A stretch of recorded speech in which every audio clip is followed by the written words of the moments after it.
Héraðssaksóknari hefur ákært Skúla Tómas Gunnlaugsson hjartalækni fyrir manndráp. Hann var grunaður að bera ábyrgð á dauða 6 sjúklinga þegar hann starfaði sem læknir á Heilbrigðisstofnun Suðurnesja. Börn með ógreinda heyrnarskerðingu eru talin skipta tugum. Ekki hefur verið skimað fyrir heyrnarskerðingu við upphaf grunnskólagöngu í 14 ár. Sameinuðu þjóðirnar og mannréttindasamtök gagnrýna harðlega ný lög í Ísrael dauðarefsingu yfir Palestínumönnum sem eru sakfelldir fyrir mannskæð hryðjuverk. Bandaríska geimferðastofnunin NASA stefnir á að senda mannaða geimflug til tunglsins á morgun í fyrsta sinn í rúma hálfa öld.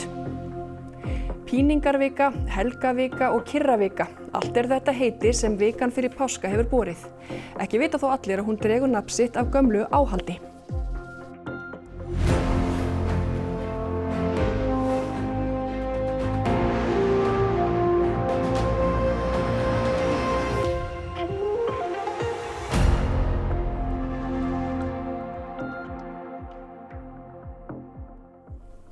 Komiði sæl.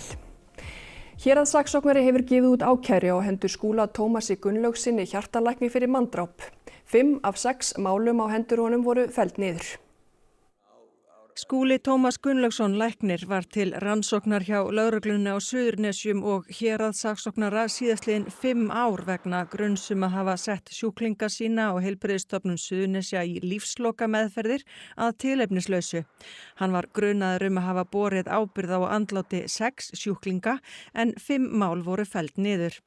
Lögmaður Skúla Tómasar Almar Möller staðfestir að gefin hafi verið út ákæra í einu máli. Hann segir að ákvörðun héraðssaksóknara sé vonbrigði.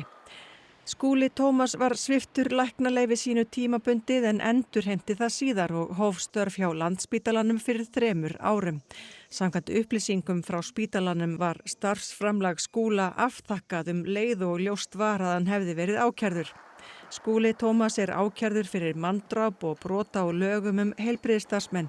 Hann til vara ákærður fyrir manndráp af gáleysi og brot á lögum heilbrigðisstarfsmenn.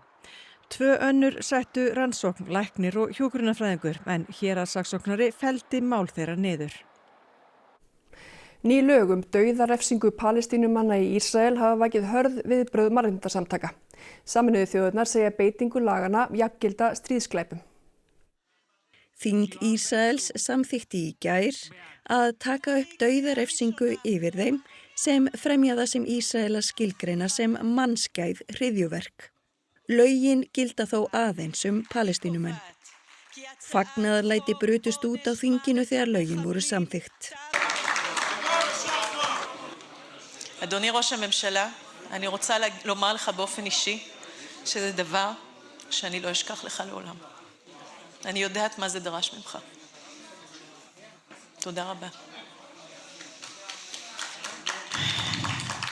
Samkvæmt lögunum skal fólk tekið af lífi með hengingu innan 90 daga frá dómsuppkvaðningu. Fjölskyldur Palestínumanna í haldi Ísraela komu saman við skrifstofu Rauða krossins í Gazaborg í dag til mótmæla. قرار الإعدام بحق كل الأسرى الفلسطينيين. والشيء مش مقبول إطلاقا يعني لا منا ولا من غيرنا. والعتب والأسف كله على عروبتنا اللي ساكتة ونايمة. Sameinuðu þjóðirnar segja að beiting laganna á yfirráðasvæði Palestínu sé stríðsglæpur. Lögin mismuni fólki á grimmilegan hátt. Þá segir mannréttindastjóri Sameinuðu þjóðanna að lögin fari gegn skuldbindingum Ísraels samkvæmt alþjóðalögum. Nokkur Evrópuríki hafa gagnrýnt lögin sem og fjöldi mannréttindasamtaka. Þar á meðal eru Amnesty International og Mannréttindavaktin. Ein samtök í Ísrael hafa kært lagasetninguna og telja lögin grafa undan rétti til sanngjarnrar málsmeðferðar. החוק הזה הוא אכזרי וברברי במיוחד. קודם כל, הוא תפור למידותיהם של פלסטינים, מה שהופך אותו למפלה ולא שוויוני באופן כל כך קיצוני. Lögreglan á Austurlandi lagði hald á umtalsvert magn fíkniefna í sendibíl sem kom með Norrænu á föstudag. Ökumaður bílsins var handtekinn, fluttur með flugi til Reykjavíkur og hefur verið úrskurðaður í 2 vikna gæsluvarðhald. Heimildir fréttastofu herma að 45 kíló af kókaíni hafi fundist í bílnum. Þetta var mesta magn kókaín sem tekið hefur verið hér á landi. Áður hefur verið reynt að smygla 100 kílóum hingað til lands en efnin voru stöðvuð áður en þau komu til landsins. Lögreglan hefur ekki viljað gefa frekari upplýsingar málið að svo stöddu. 50 til 80 börn eru talin vera með ógreinda heyrnarskerðingu á Íslandi. Börnum í eftirliti vegna skerðingarinnar hefur farið fækkandi síðan heyrnarskimun í upphafi grunnskólagöngu var hætt fyrir 14 árum. Árið 2012 var heyrnarskimun við upphaf grunnskólagöngu hætt hér á landi. Embætti landlæknis taldi þá að ekki væri nauðsynlegt að skima heyrn allra grunnskólabarna óháð heilsu þeirra. Heyrnar- og talmeinastöðin mótmælti þessu á sínum tíma en samt var skimun hætt. Síðan þá hefur börnum sem eru í eftirliti vegna heyrnarskerðingar fækkað.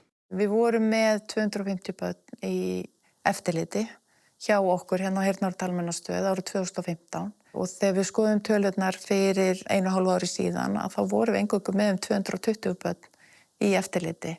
Þannig að á þessum tíma hefur Íslendingum fjölgað og miðað við þá fólksfjölgun að þá ættu við að vera með nær 300 börn í eftirliti hjá okkur.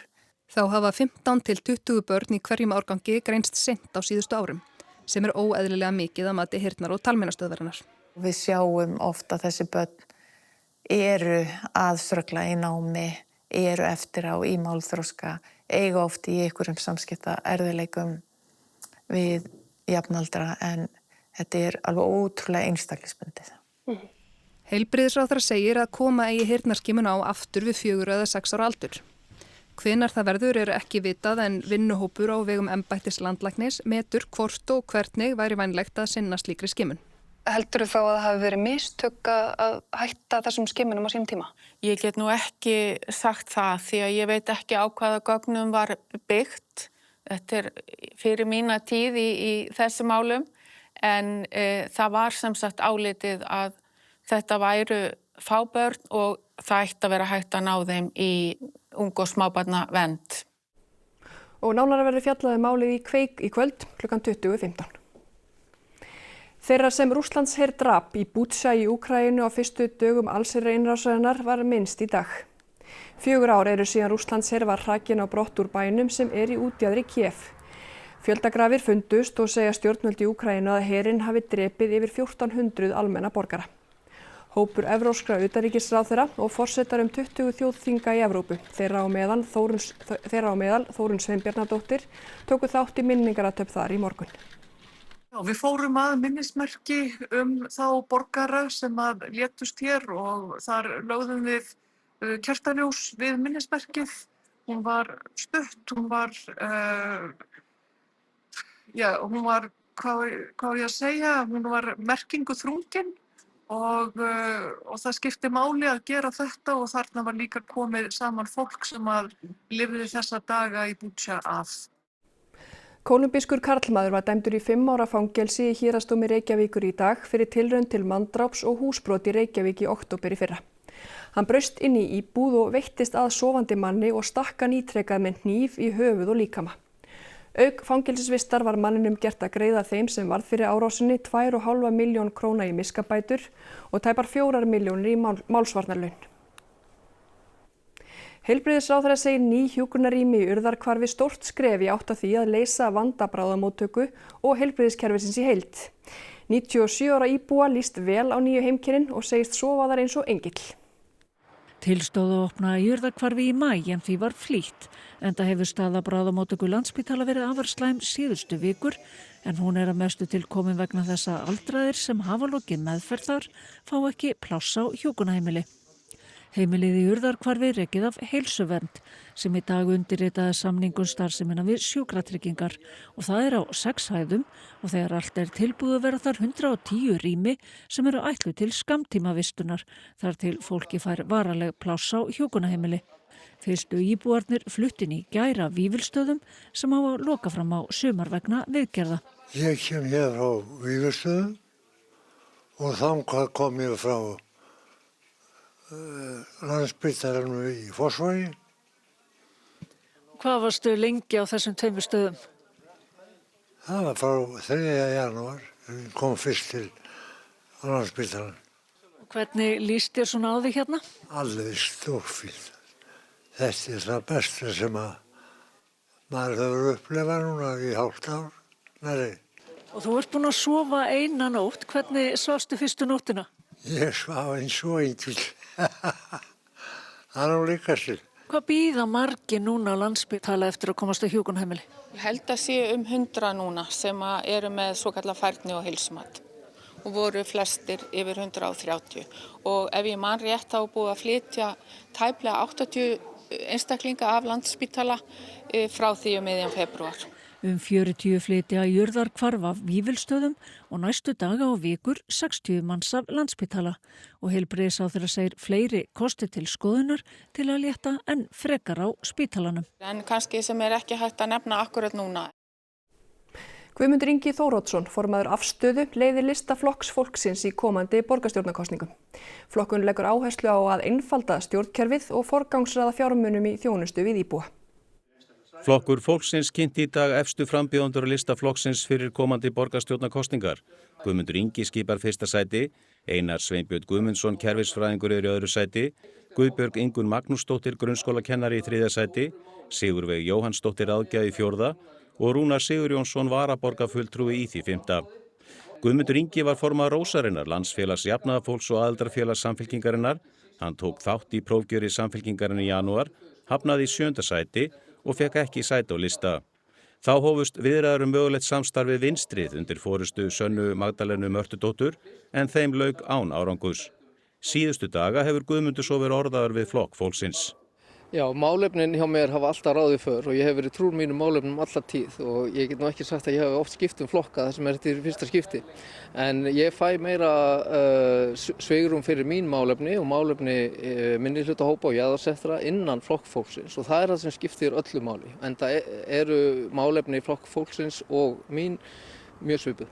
Hann segir að flokkurinn leggja áherslu á að einfalda stjórnkerfið og forgangsraða fjármunum í grunn þjónustu við íbúa.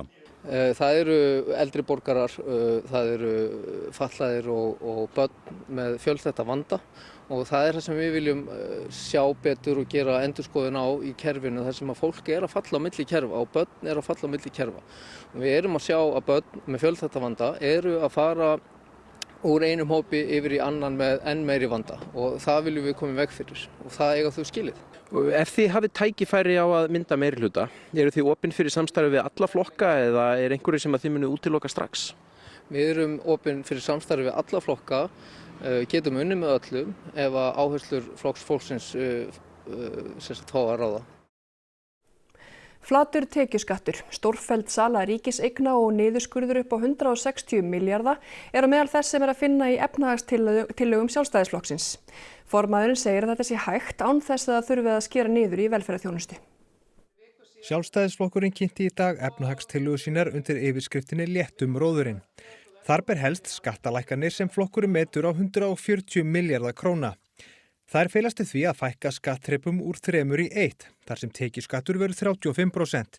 Leið yrði persónuafsláttur hækkaður upp í 100.000. Flokkurinn vill lækka fjármagnstekjuskatt úr 22 í 20% og afnema hina ýmsu skatta og gjöld. Og við erum fyrst og síðast að benda á að það önnur leið út af þeim vanda sem blasir við í efnahagslífi okkar Íslendinga núna þessi dagurinn heldur en leið skattahækkana. Á móti leggur Sjálfstæðisflokkurinn til hagræðingu upp á 160 milljarða króna. Það yrði gert með því að afnema skatt og gjöld, sameina stofnanir og hagnýta gervigreind. Svo áætlað að afnám sérréttinda opinbera starfsmanna spari 20 milljarða. Þessar hagræðingatillögur upp á 160 milljarða að við snertum ekki heilbrigðiskerfið, menntakerfið eða löggæslunni í landinu. Þannig að við verjum þau kerfi. Loks telur flokkurinn hægt að selja ríkiseignir fyrir 680 milljarða sem færu í að greiða niður skuldir. Þetta eru eignir eins og Landsbankinn, Íslandspóstur, Sparisjóður Austurlands og Endurvinnslan sem eru seldar á fullu og minnihluta eigni Isavia, Landsneti og Rarik. Bandaríska geimferðastofnunin NASA stefnir á mannaða ferð til tunglsins á morgun. Fari allt að óskum verður þetta í fyrsta sinn í yfir 50 ár sem mannað geimfar fer til tunglsins. One small step for man, one giant leap for mankind. Við þekkjum flest þessi fleygu orð sem Neil Armstrong lét falla þegar hann var fyrsti maðurinn til að stíga fæti á tunglið þann 20. júlí 1969.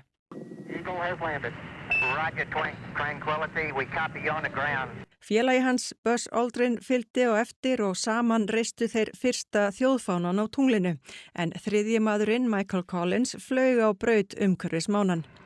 Talið að 0,5 milljarður hafi fylgst með atburðinum sem var sýndur í beinni útsendingu allan heim, þó ekki á Íslandi, þar sem að á þessum tíma var ríkissjónvarpið alltaf í sumarfríi allan júlímánuð.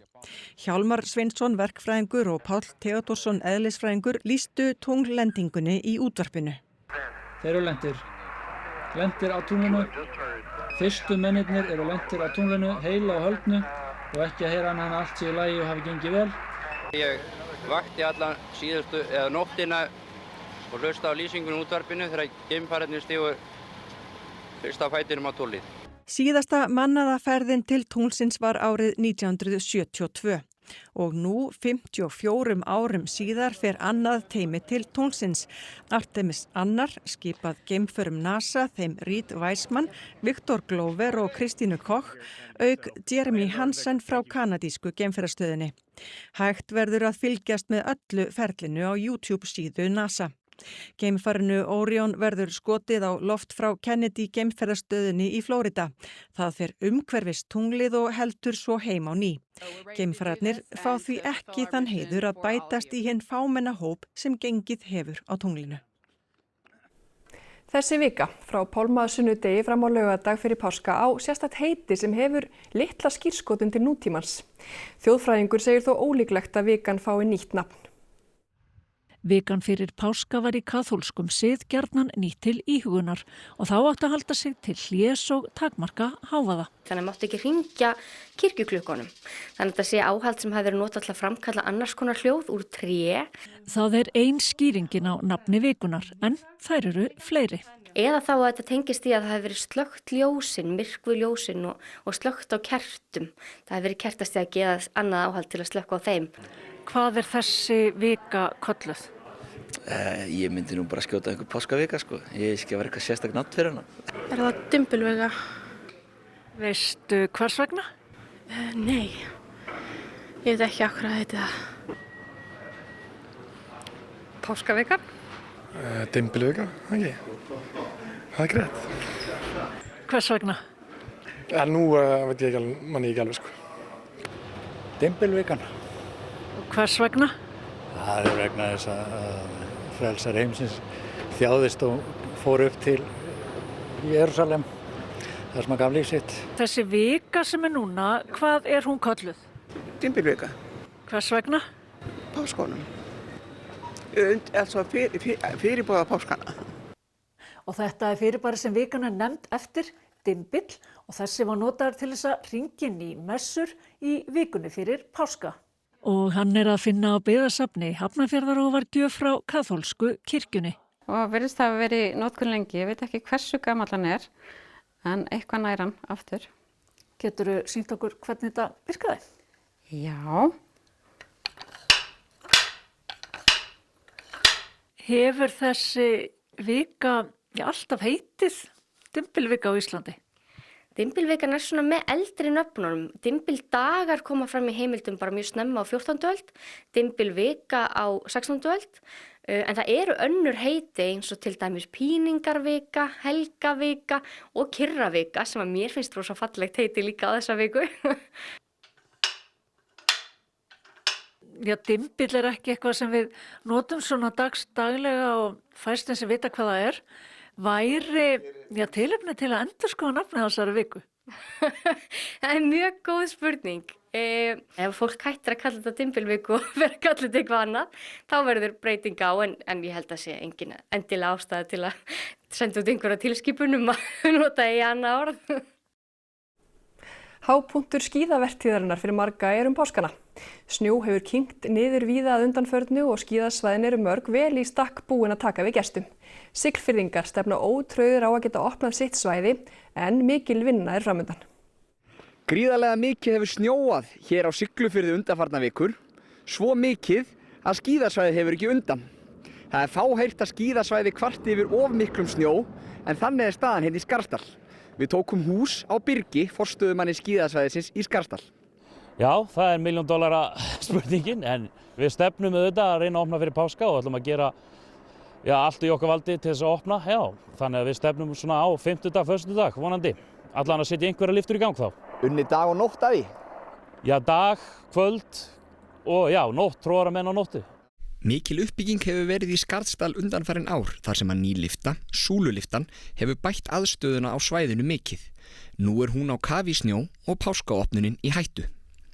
Heimamenn vinna hörðum höndum að því að tróða brautir, moka frá húsum og hreinlega halda veginum upp að skíðasvæðinu opnum. Hver lægðin hefur rekið aðra undanförnu og ekki hefur það reynst auðvelt verk. Já, ef það einhvern tímann hægt að segja að sé á mikil snjór, þá það greinilega núna, myndi ég að segja já. Já, það bara gífurlega mikið magna snjó og þetta bara í metrum talið, sko.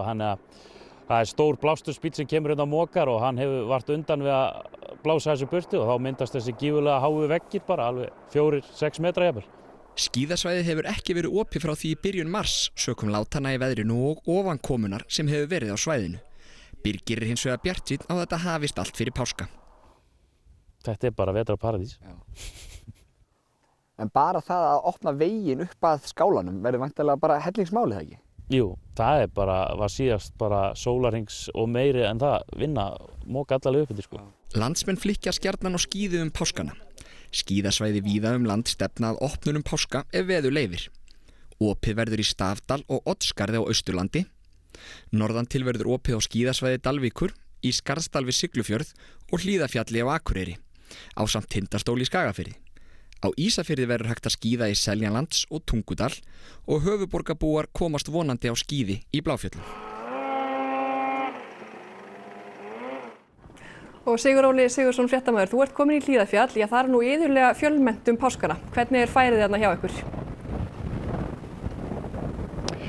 Já, það hefur snjóað mikið þarna undanförnu og verið hvasst á svæðin í dag, en ég nú með manninn sem gæti svarað þessari spurningu töluvert betur en ég. Brynjar, hvernig færið? Færið bara mjög gott, besta færið sem hefur verið í vetur, mesti snjórinn sem hefur verið. Von á góðri páskaháttíð í Hlíðarfjalli melgina? Já, veðurspáin lítur bara mjög vel út. Þannig að frá 50 degi til sunnudags bara spáð mjög góð veri. Kannski smá vindur á suðaustan á 50 deginum á skýrta.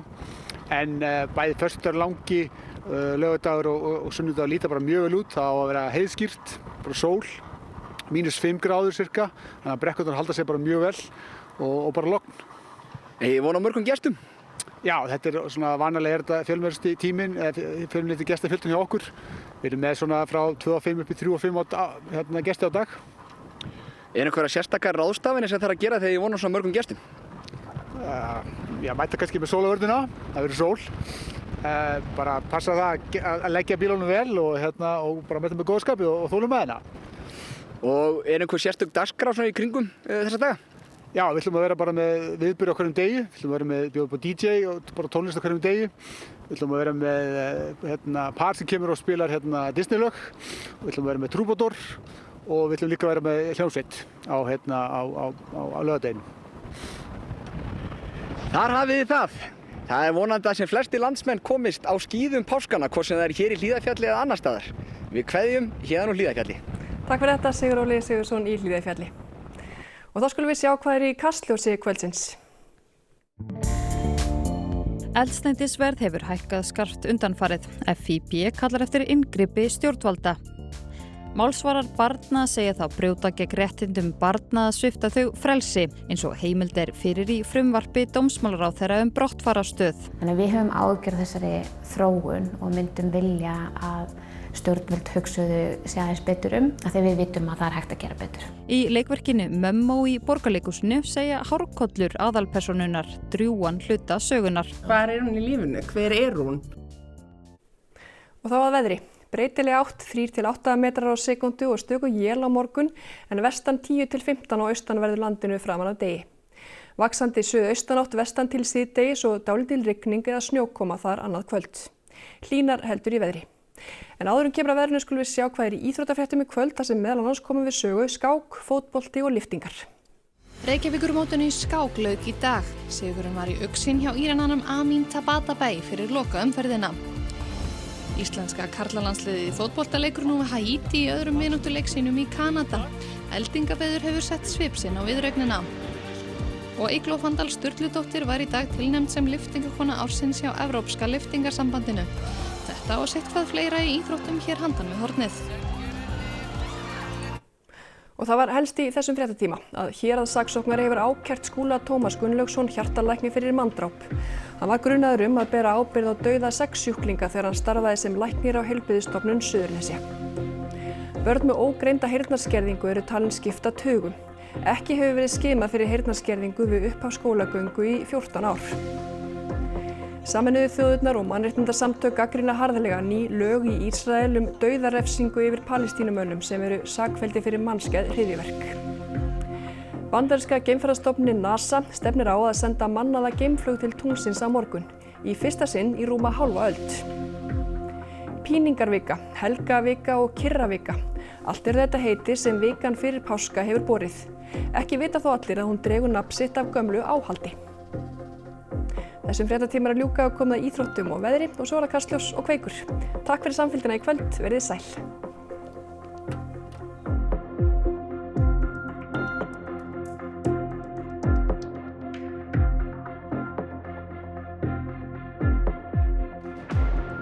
Á RÚV í kvöld. Kveikur, fréttaskýringaþáttur með áherslu á rannsóknarblaðamennsku. Tækni undur nútímans, The Secret Genius of Modern Life. Rithöfundurinn og starffræðingurinn Hannah Fry kynnir sér nýjustu tæki og tól í tækniheiminum og skoðar söguna á bakvið uppfinningarnar. Krákustelpan, röð dularfullra morða á ungum mönnum í Bristol, leiðir saman rannsóknarlögreglukonu og sálfræðing. Rannsókn málsins dregur þær á hættulegar slóðir ofbeldis og morða. Horfið frá borði, MS Mystery.